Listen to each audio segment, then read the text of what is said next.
今夜開幕する全日本フィギュア。今年は4年に一度の特別な戦い。いつにも増して空気は張り詰めている。でもそんな表情にもきっと花は咲く。そう、笑顔という花が。彼女たちは本当に納得のいく演技ができた時、最高の笑顔を咲かせる。そしてその笑顔の先に夢の舞台が広がっていることも知っている。そんな彼女たちは何を思い戦うのか。それぞれの人生、それぞれの出会いがそこにある。さあ、ソチオリンピックへ夢を叶える力がここにある。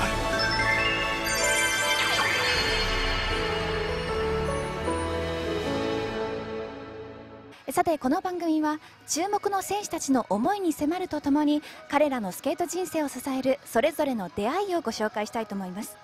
そしてもちろんこの戦いの舞台から最新情報もたっぷりとお伝えします。今夜の男子ショートプログラム、グランプリファイナルで世界最高得点という圧巻の演技を見せた羽生選手を中心にオリンピック代表選考の幕が開きます。19歳の少年をここまで引き上げたある運命の出会い、そこには知られざる素顔がありました。やっぱり自分を変えてくれるもの、自分の命と同じぐらい大切なものって思ってます。フィギュアスケーターにとって何よりも大切なもの、それはもちろんスケートシューズ。スケーター羽生結弦の命に触ることができるのは仙台に住む一人の男性です。彼の名は吉田利伸さん。羽生が中学生の頃からずっと靴のケアをし、エッジを研いでいま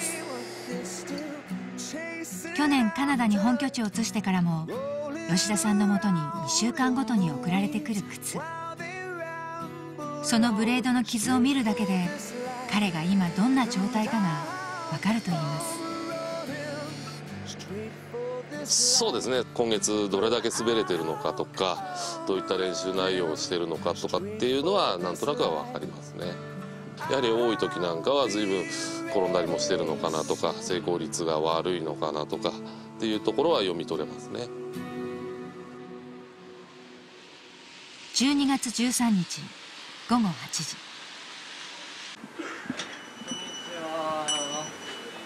羽生は全日本出場前に故郷仙台のリンクで最後の調整をしていました。2番、違う、1番、2番、まだ1番入ってないんで。だよね。1番変えちゃったら6番変えろうか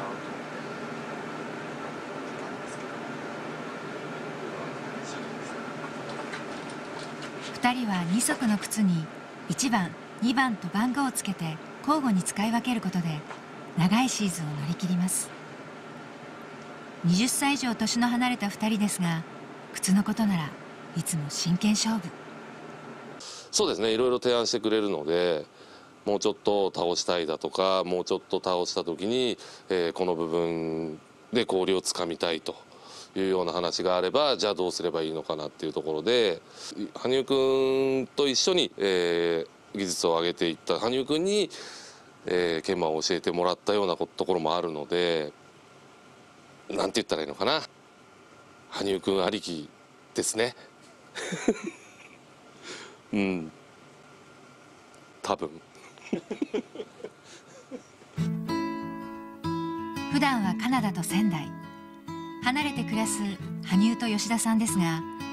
会えばまた笑顔が戻ってきます。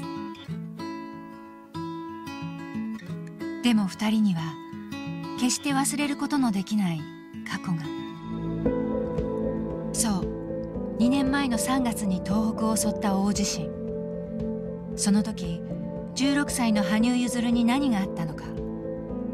吉田さんだけが知っている出来事がありました。去年の全日本チャンピオン羽生結弦と、彼のスケート靴を6年前からずっとケアし続けている吉田利伸さん。2人には決して忘れることができない過去があります。2011年3月11日、東北を襲った大地震で仙台にある羽生の練習リンクが被災。吉田さんのお店も大きな被害で営業ができなくなり、2人は居場所を失いました。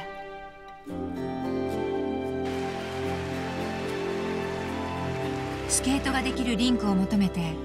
羽生は日本全国で行われるアイスショーを巡ります。仙台の仲間や家族と離れ、半年の間になんとおよそ60公演。その合間を縫ってたまにしか帰ってこない彼の姿を吉田さんはこんな風に記憶しています。ブレードに傷がちょこっとつくと、これちょっと直してってすぐ持ってくることはよくよくありましたね。別段それが引っかかってジャンプが飛べないだとかステップが踏めないだとかっていうのはないと思うんですね。ただやはり綺麗でありたい、いつでも、パーフェクトでありたいっていうのがあるのかもしれないですね。自分の大切な靴についた小さな傷。16歳の少年はその傷を見つめながら何を思っていたのでしょうか。すごい気持ちだとか感情だとかそういうものを大事にしてたシーズンかなっていうふうに思ってます。その頃の気持ちを本当に演技にぶつけて、でそれがまた失敗であったり成功であったりっていうのがどんどんあったんで、今になって考えてみると、いやこれはダメだろうって思うような感情から、やっぱりここが原点だなって、ここが自分のいい演技ができる時の原点だなって思うような感情も一つ一つありますし、やっぱりそういうものを今になってみるとやっとコントロールし始めたかなっていう感じはあります。震災という大きな力に翻弄された少年は、今まで感じたことのない強い怒り、悲しみ、苦しさを思い切り自分の演技にぶつけることで戦いました。60公演にも及ぶアイスショーのリンクでも未完成だった4回転ジャンプに果敢に挑戦。その激しさを物語る痕跡が当時のスケート靴に残っています。一回研磨に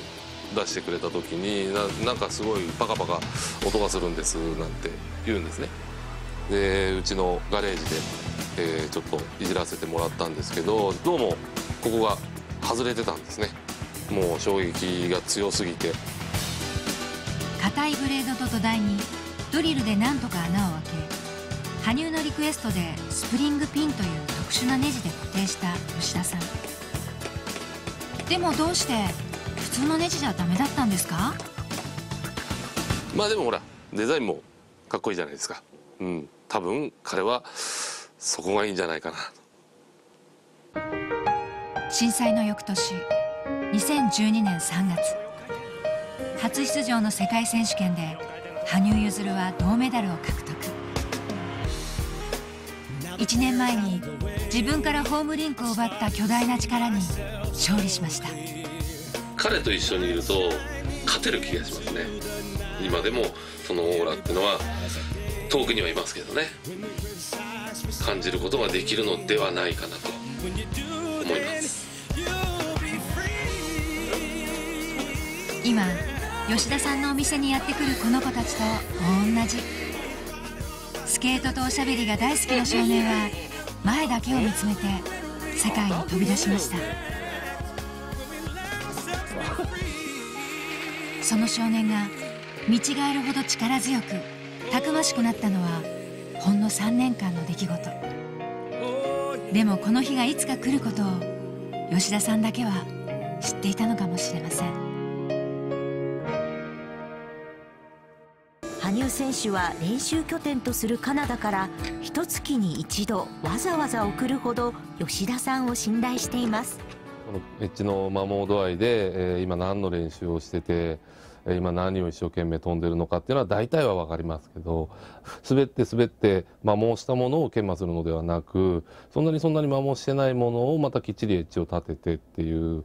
ほとんど削んないですね。ほんと数ミクロン。研磨職人の吉田さんがエッジを削るときに見るポイントとは。